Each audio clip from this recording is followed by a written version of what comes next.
A paz do Senhor a todos os irmãos, eu sou o teu irmão presbítero Jonatas e como combinado, hoje eu vim trazer aqui para os irmãos mais algumas informações que serão aí importantíssimas para a nossa lição de número 5. Lembrando que estamos falando sobre conhecer, como ler as Escrituras. Tá?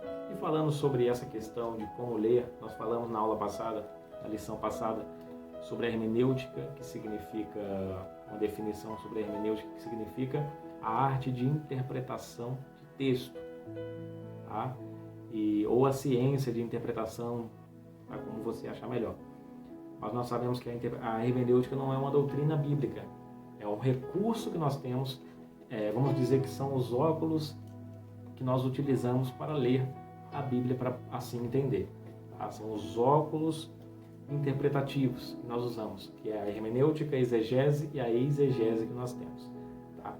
Eu disse na aula passada que a hermenêutica ela é utilizada, mesmo que alguns não tenham conhecimento dessa palavra, desse termo, todos os dias nós temos contato com essa hermenêutica. Quando nós lemos, interpretamos algo, quando estamos na escola bíblica dominical, o nosso professor vai contextualizar. Quando estamos diante de uma pregação e ali o pastor começa a interpretar o texto que foi lido, isso é uma maneira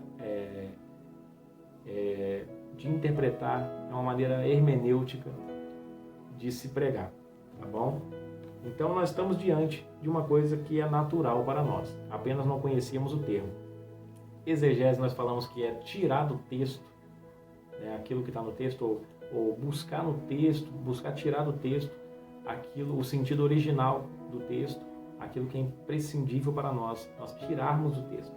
Tá? Como um colhedor vamos dizer, um colhedor de rosas, de pérolas. É assim que nós trabalhamos na Bíblia. Tá? Nós tiramos a verdade, guardamos no nosso coração para assim aplicar. E a exegese, eu já fiz aqui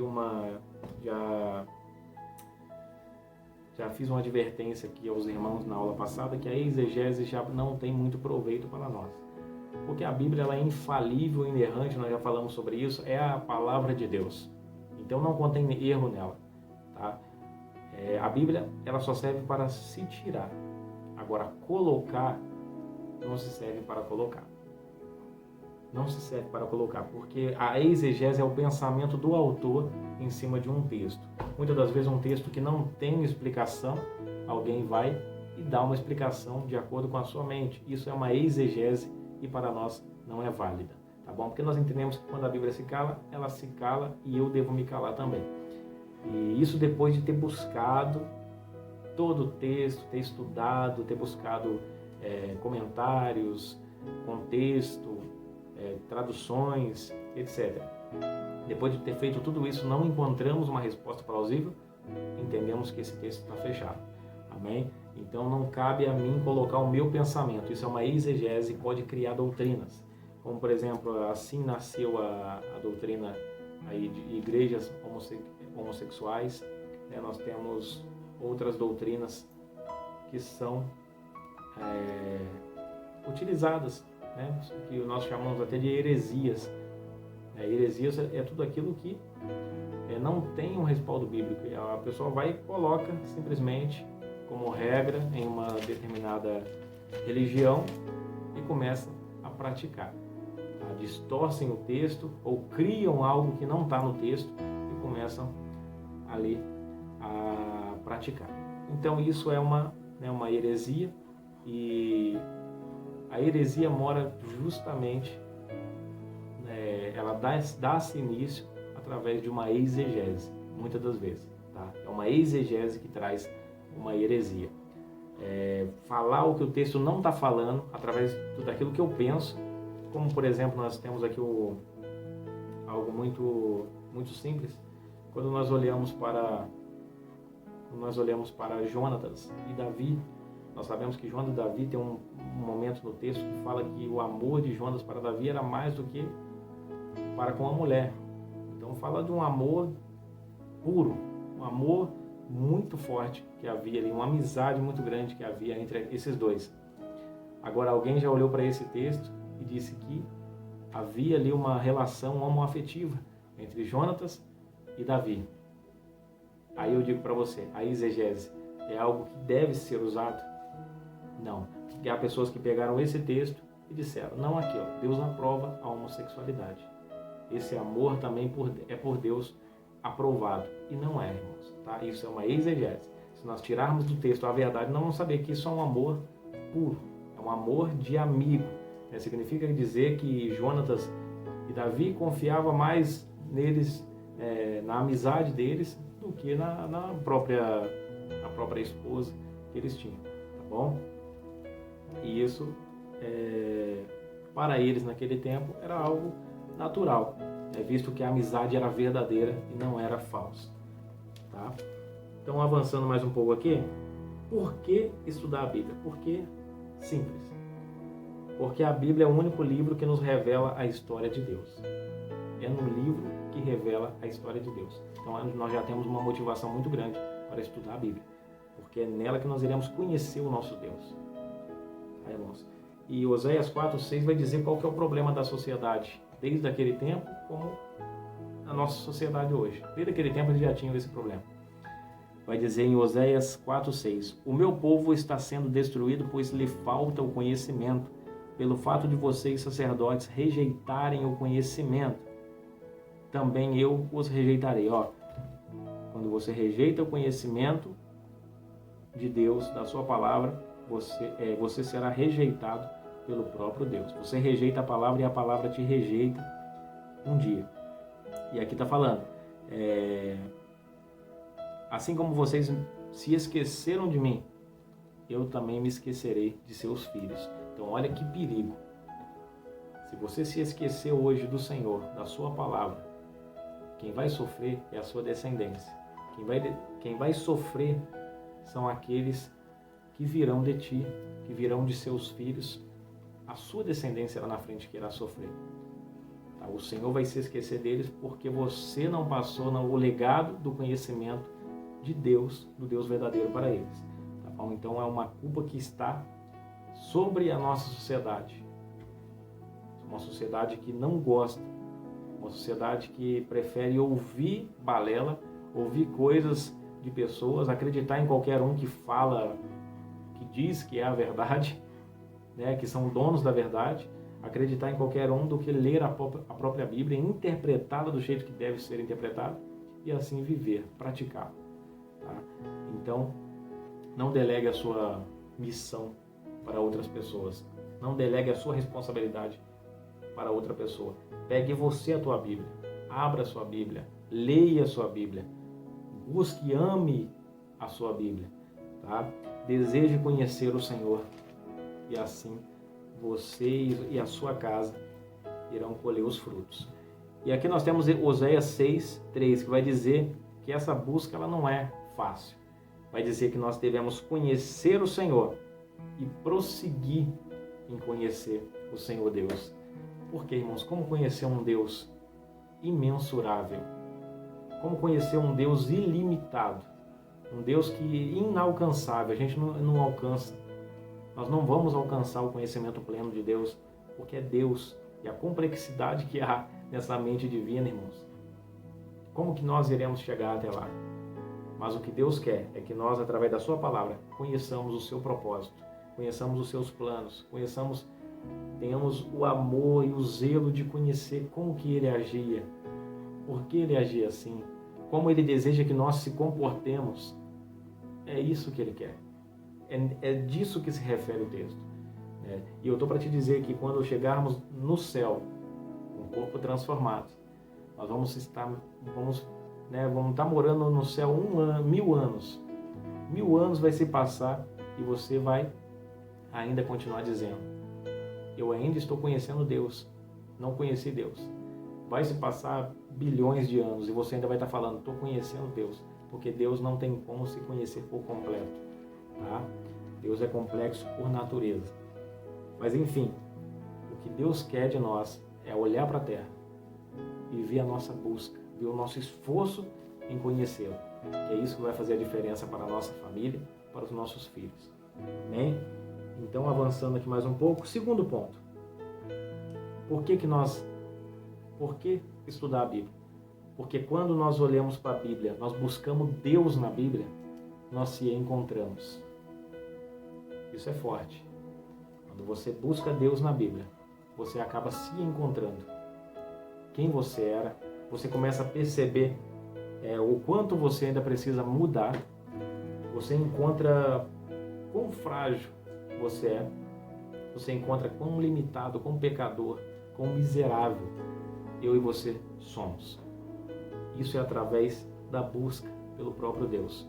Nós percebemos que quanto mais perto de Deus os profetas chegavam, quanto mais perto de Deus, da santidade de Deus, alguns homens de Deus chegavam, mais conscientes da sua pequenez, mais consciência da sua pequenez eles tinham.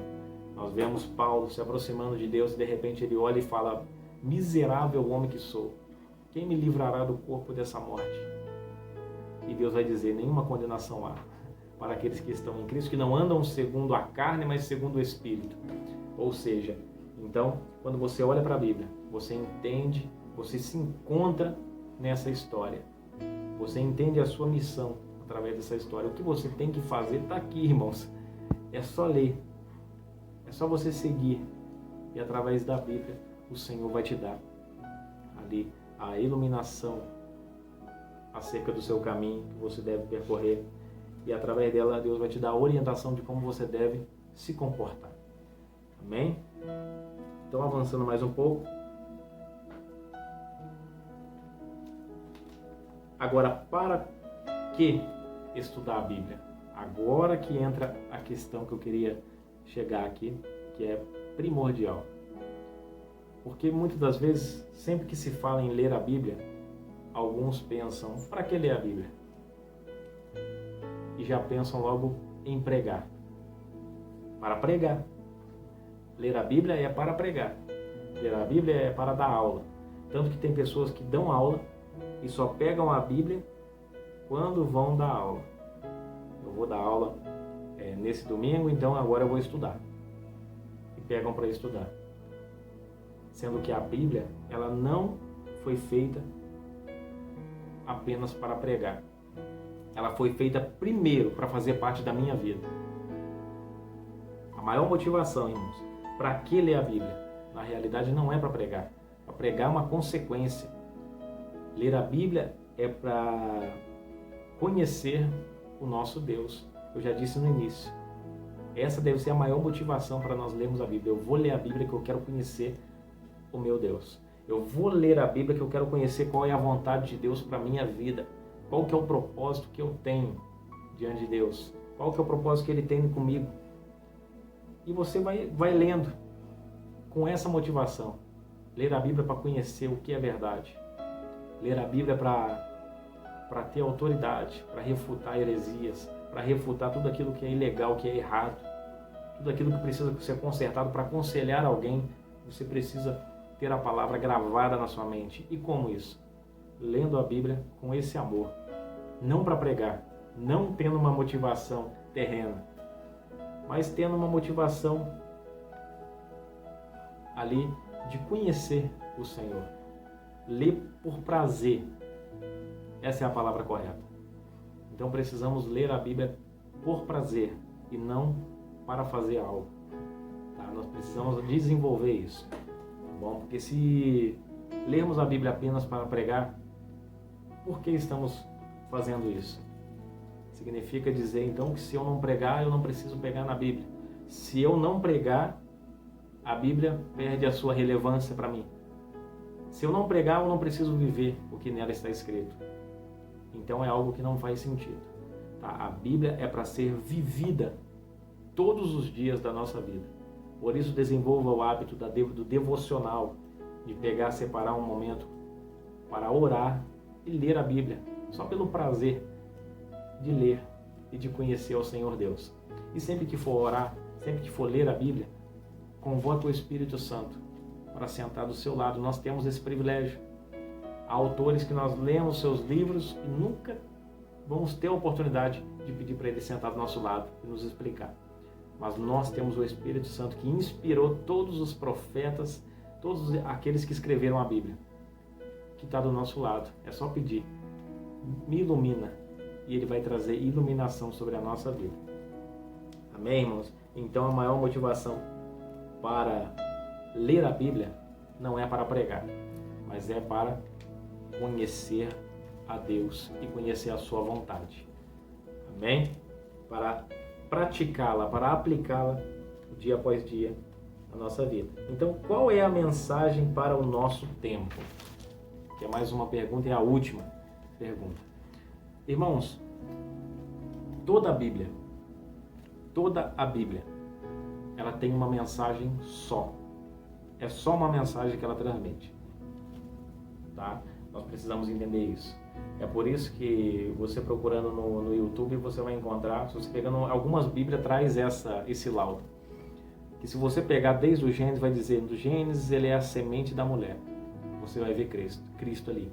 Você vê em Êxodo, você vai ver o Senhor no sacrifício, na Páscoa, no livramento. Você vai para Levítico, você vai ver ali Cristo ali nos sacrifícios feitos, que trazia livramento e perdão para o povo. E você vai caminhando. Você vai perceber que em todos os livros da Bíblia contém Cristo. Por quê? Porque Ele é o centro da Bíblia. Qual que é o texto áureo da Bíblia?